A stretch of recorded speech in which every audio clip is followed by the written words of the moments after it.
दोस्तों, आपने महात्मा गौतम बुद्ध की कई तरह की मूर्तियां या तस्वीरें देखी होंगी, लेकिन सभी मूर्तियों और तस्वीरों में वे शांत दिखाई पड़ते हैं। साथ ही मूर्तियों में बुद्ध विभिन्न मुद्राओं और कुछ हस्त संकेत के साथ भी नजर आते हैं।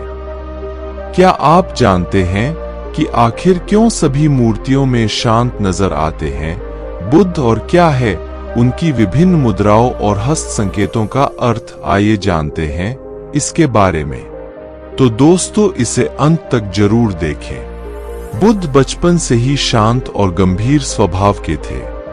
उन्हें बचपन में खेलने कूदने से ज्यादा एकांत में बैठने और चिंतन करने में रुचि थी।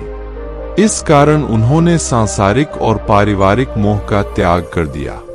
कहा जाता है कि गृह त्याग करने के बाद महात्मा बुद्ध ने 6 सालों तक बौद्ध गया में बोधि वृक्ष के नीचे तपस्या की।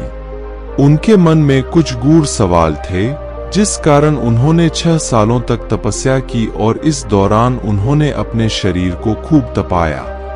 बुद्ध की तपस्या खत्म होने पर उन्हें सारे सवालों के जवाब भी मिल गए और दिव्य ज्ञान की प्राप्ति हुई। जब उन्हें उनके सवालों के जवाब मिल गए तो उनकी सारी इच्छाएं, मोह, क्रोध सब कुछ मिट गया। इसका कारण यह था कि उन्होंने खुद पर जीत हासिल कर ली थी।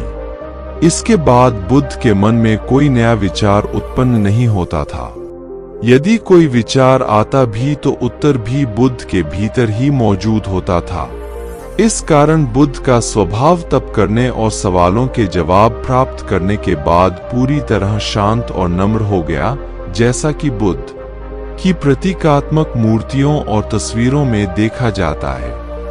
लेकिन आपने यह भी देखा होगा कि मूर्तियों में बुद्ध शांत और नम्र होने के साथ ही विभिन्न मुद्राओं और हस्त संकेत के साथ नजर आते हैं। जानते हैं बुद्ध की विभिन्न मुद्राओं और हस्त संकेत के अर्थ के बारे में। धर्मचक्र मुद्रा। इस मुद्रा में बुद्ध दोनों हाथों को सीने के सामने रखते हैं। बाएं हाथ का हिस्सा अंदर की ओर और दाएं हाथ का हिस्सा बाहर की ओर होता है। कहा जाता है कि ज्ञान प्राप्ति के बाद इस मुद्रा का सबसे पहले प्रदर्शन बुद्ध ने अपने पहले धर्मोपदेश सारनाथ में किया था। ध्यान मुद्रा। इसे समाधि या योग मुद्रा भी कहा जाता है। इसमें बुद्ध अपने दोनों हाथों को गोद में रखते हैं। वे अपने दाएं हाथ को बाएं हाथ के ऊपर पूरी तरह से उंगलियां फैलाकर रखते हैं और अंगूठे को ऊपर की ओर रखते हैं। हाथ को इस तरह से रखा जाता है कि दोनों हाथों की उंगलियां एक दूसरे के ऊपर टिका कर रखा जा सके। यह मुद्रा बुद्ध शाक्यमुनि, ध्यानी बुद्ध अमिताभ और चिकित्सक बुद्ध की विशेषता का संकेत है। भूमि स्पर्श मुद्रा। इस मुद्रा में बुद्ध दाएं हाथ को घुटने पर हथेली को अंदर की ओर रखते हुए भूमि को स्पर्श करते हैं। इसे इंग्लिश में टचिंग द अर्थ भी कहा जाता है।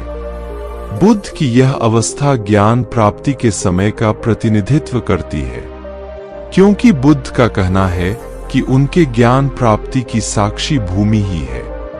वरद मुद्रा। इस मुद्रा में बुद्ध दाएं हाथ को शरीर से टिकाकर रखते हैं और खुली हथेली और उंगलियों को बाहर की ओर रखते हैं। वहीं बाएं हाथ को बाएं घुटने पर रखा जाता है। यह मुद्रा अर्पण, स्वागत, दान, दया और ईमानदारी का संकेत है। करण मुद्रा। इस मुद्रा में तर्जनी और छोटी उंगली को ऊपर उठाते हुए अन्य उंगलियों को मोड़कर किया जाता है। यह मुद्रा बुराई से बचाने की ओर संकेत करती है। वज्र मुद्रा।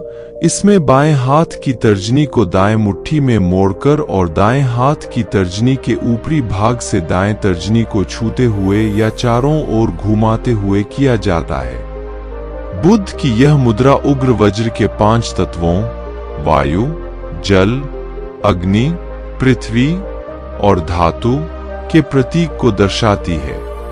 वितर्क मुद्रा।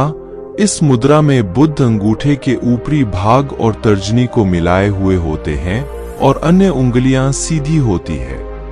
यह मुद्रा काफी हद तक अभय मुद्रा की तरह होती है, लेकिन इसमें अंगूठा तर्जनी उंगली को छूता है।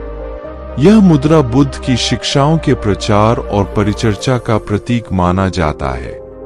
अभय मुद्रा, इसमें दाएं हाथ को कंधे तक उठाकर बाह को मोड़कर किया जाता है और अंगुलियों को ऊपर की ओर उठाकर हथेली को बाहर की तरफ रखते हैं। यह मुद्रा निर्भयता या आशीर्वाद को दर्शाता है, जो सुरक्षा, शांति, परोपकार और भय मुक्ति का प्रतिनिधित्व है।